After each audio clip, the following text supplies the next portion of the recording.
Okay guys, this is gonna be a tech tip video. This is gonna be how to change the fuel filter in 2020, 2019, 2021, and newer 3.0 Eco-Diesel. Here are the parts you're gonna need. Ratchet, flathead, some light, a 1 1/8 inch socket, and then a 10 mil. Now, I'll go ahead and put this fuel part number on here. Maybe you guys can see that right there. Look at that, there it is. That's what you're gonna need.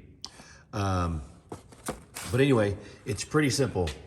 There's a cover, or we'll call it a skid plate, that covers the actual housing. You remove that skid plate, then you have this 1 1/8 socket that goes on a cover, kind of like the same cap that was on the 3.6 Pentastar oil canister holder. So anyway, pretty simple, quick job, 15 minutes. You'll also need a bucket to collect the gas in it.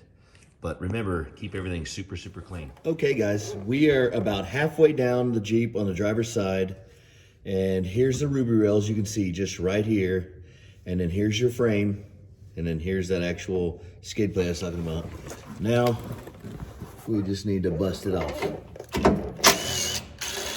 Just for reference, this hole right here is to get to the water petcock. That way, if you feel like you've got fuel in your system, or for some reason need to drain your gas, you can do it in that manner without having to take this plate off. Now, the neat thing about this, I'm not gonna go ahead, I mean, obviously, I can go ahead and break this nut right here loose that's pointing towards the back of the vehicle. Notice that orientation, so when you're done. But you'll see that you can reach this, you can put a hose and it'll stick outside that little cap or skid plate that covers it, so you can actually drain it right out. I don't need to do that this time. I'm gonna go ahead and just capture all the fuel. So at this point, basically all we're gonna do is bust this loose and slowly break it loose. That way we can start catching some of that fuel when it comes out. And just be easy. This is one of those ABS caps, and I just know that they're probably not cheap to replace, that's for sure. So,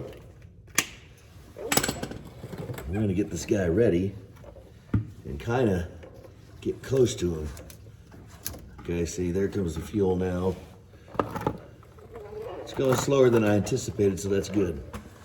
So we're just gonna be easy with it and let some of this drain out. But the irony of it, I can see some of the fuel, but even though this is just now at 5,000 miles, I can see quite a bit of water in it as well. So that's good to know. Now, I wanna say that they say, you know, you can go 30,000 miles till you need to do this. Is 5,000 miles a little early? Yes. But again, just like in my opinion, a first oil change needs to come under the recommended service interval, because once you've done several thousand miles, most of the metal flakes and stuff that you're going to get from wear and tear in normal driving in your standard way of driving is going to be done. So the best thing to do, in my opinion, is to go ahead and pull that oil, whether you're talking about differentials or your main motor. And just so you know, in my opinion, on a four-wheel drive vehicle, and as much as we put into these vehicles and want to get as much out of them, I've already done a service diff change on both axles. They took a huge trip after the first 2,000 miles from here to Arkansas and back, so I went ahead and drained both diffs and put in new fluid, just because we want to be preventative instead of reactive. So that's my theory. But you can see there's lots of fuel in here. And understandably so. So, there it is. Now, what I do want to point out, let me get this guy out of here, and I'll show you.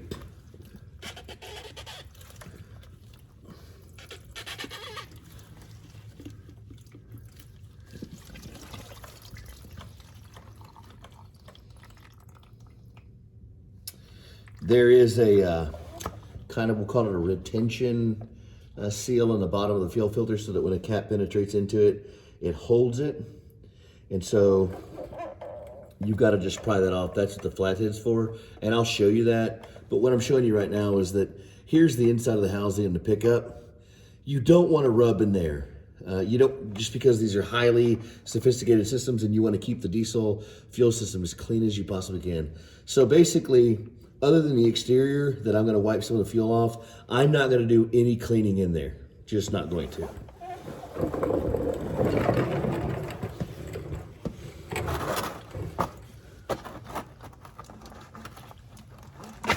Now, here's the cap it together. If you'll twist the fuel filter by pulling down on the cap, you'll break that seal. And there's just some clips in there, and all they do is retain it, so it comes as one unit.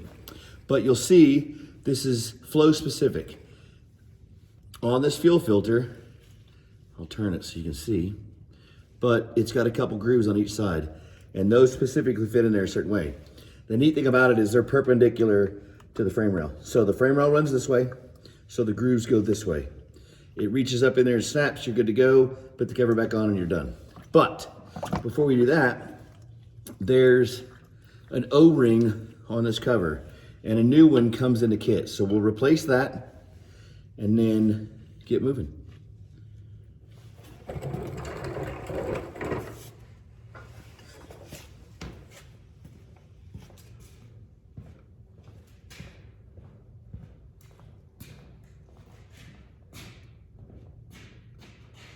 New fuel filter. And as far as coloring, there's not a huge difference. There really isn't. So if you look at them together, they almost look the same. But again, this truck now has 4,996 miles. So you would assume it'd be clean. And again, I think the service interval, don't quote me on this, make sure you check it, but I believe from Mopar it's between 20 and 30,000 miles. This is the same fuel filter that the bigger trucks and the bigger Rams use as well. They're trying to get away from separate systems, and so this is one of the ways they're doing it. So up in here, basically what you want to do is just take a little fuel on your finger and kind of rub. There's an O-ring right here on the base of this. And so you want to make sure it's gonna slip on there easy without damaging the O-ring. So after you do that, it's pretty simple. You're gonna snap it together. And now it's snapped on, it's not coming off.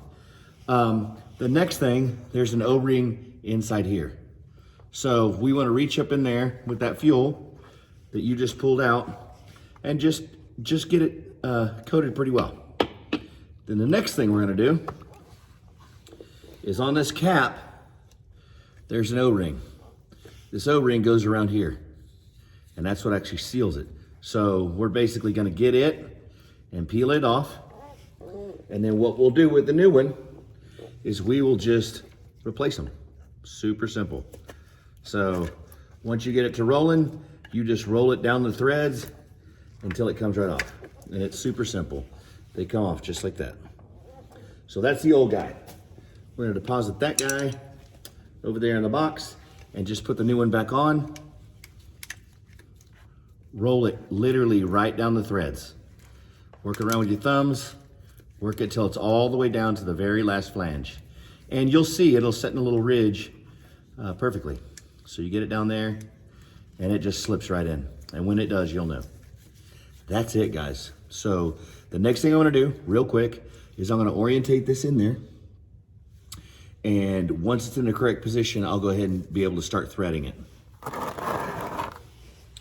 Now, obviously you want to set your socket to put in there, but you basically take this guy and lock him into position. So he's there. See, he's those two little lips that you can probably see on this one. See those two little lips right there? That's what you hear clicking. So it's done the right thing. I've got it in the right position. Now basically, you're gonna take your socket, put your socket in place. Go ahead and make sure you check it. change it to Titan, and then we're just gonna walk this thing in slowly. Now remember, it does have an O-ring, so you wanna be careful. You notice I'm kind of using one hand. I'm not going super aggressive, but it gets here pretty quick.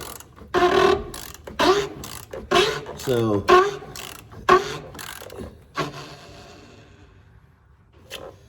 and we're right back to where it was. And you'll know, because it goes from pretty easy to move to, I mean, it's super tight. I'm holding it. Make sure you're level with the ground and you're going in it square, but I'm holding it, trying to force it. Could I potentially push and force it? Yes, but we don't need to. It's in the position we need it to be in.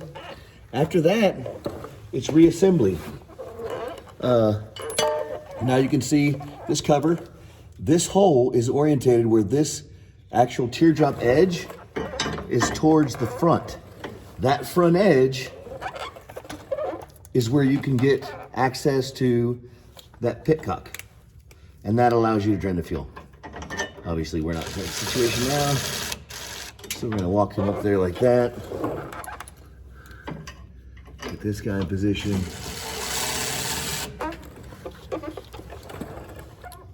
And remember, obviously, this is important. You wanna go back on with this guy, it's gonna protect it, because you lose that guy in a trail and you're in trouble. It's there. Okay. Now, before we get up, what I want to stress, and yes, you're talking to my hands. I'll point you my way. What I want to stress is that now we have introduced air into the system. So what we need to do is we need to prime this Jeep a multitude of times. And that constructs of just standing up. We're going to turn the power on, go to run, and let it set for a second. It's going to build pressure. You're going to hear this run. We're going to turn it off. Open the door, close the door, open the door back up, and start it again. And the reason why you do the open and close the door things is it's a reset process. And so that way, every time you open and hit the door and then come back in and hit run, it's going to power this fuel pump to suck gas from there and fill here. Because what we want to do is we want to alleviate as much air in this and fill the entire container with as much fuel as we can before we go to the first engine start. So I'm going to say roughly 10 processes like that. Turn it on, let it run, and you'll hear it. And when it stops, you're good. You can turn it back off. You can shut the door. You can open the door again, reach in there, hit accessory, hit run, let it turn on. Don't start it. Just do that about 10 times, because you're going to hear the difference once this thing starts pulling fuel. So let me do it. Give me 1 second, guys. Okay, guys, so you can see what I'm going to do. And I'm going to try to have it in a situation where you can see what's going on. So let me show you. Okay, so what I'm basically going to do is hit the keyhole once. Now the accessory. And then I'm going to turn it on again.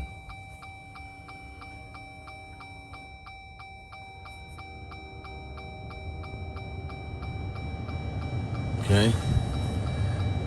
And then now that that's started up, we're going to turn it back off again. Okay. And like I said, we're going to shut the door. Okay. And this time I'm going to do it and I'm going to hold you down by it so you can actually audibly hear what's going on and what I'm talking about.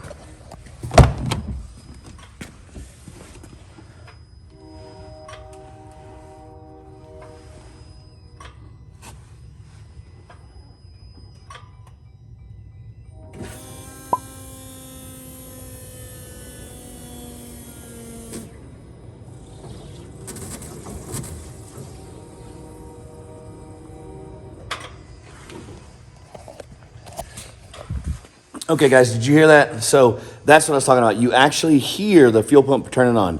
Now, you can imagine it only pulls in a little bit at a time. So that's why I was saying we're going to need to do that cycle probably at least 10 times. And you are going to, even then, you're still going to get a rough start. And I'll show you guys that. Let me fast forward. Let me get those rough starts, or let me get this fuel cycle process done, and then we'll go to start. Okay, stay tuned. Okay, guys, so this is fast forwarded. So I did at least 10, if not 12. I miscounted there for a minute. I'm pretty sure I got 10 to 12 of them. I ended up having some calls coming in the middle of it. So anyway, this is gonna be the rough startup, the very first startup, and we'll see how it does after those 10 cycles.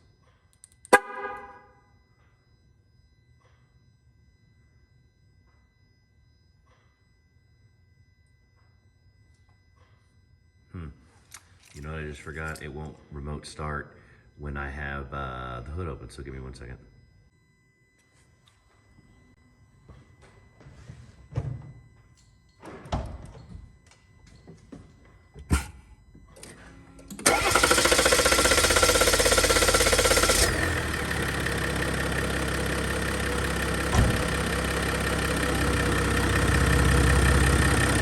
So what you guys will notice is it's running pretty smooth.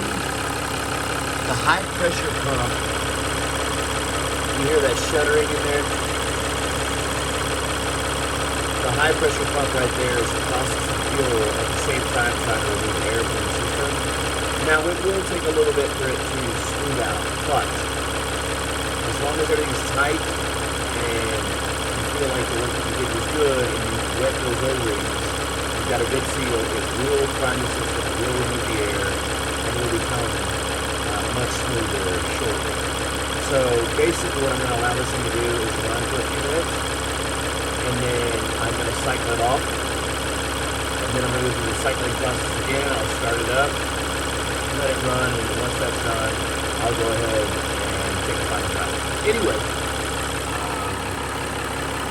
that should clear all the air from the system, and then by that, okay, fast forward. Took a run around the block. You hear it, it's completely smooth. And literally when I say run about a block, I went probably 3 blocks down, 3 blocks over, 3 blocks back, and that was it. And it's smooth as ice, it fires right up. So anyway, I hope this helped you guys. Remember to like, subscribe, and share. All that stuff helps me. I've got these crazy glasses on.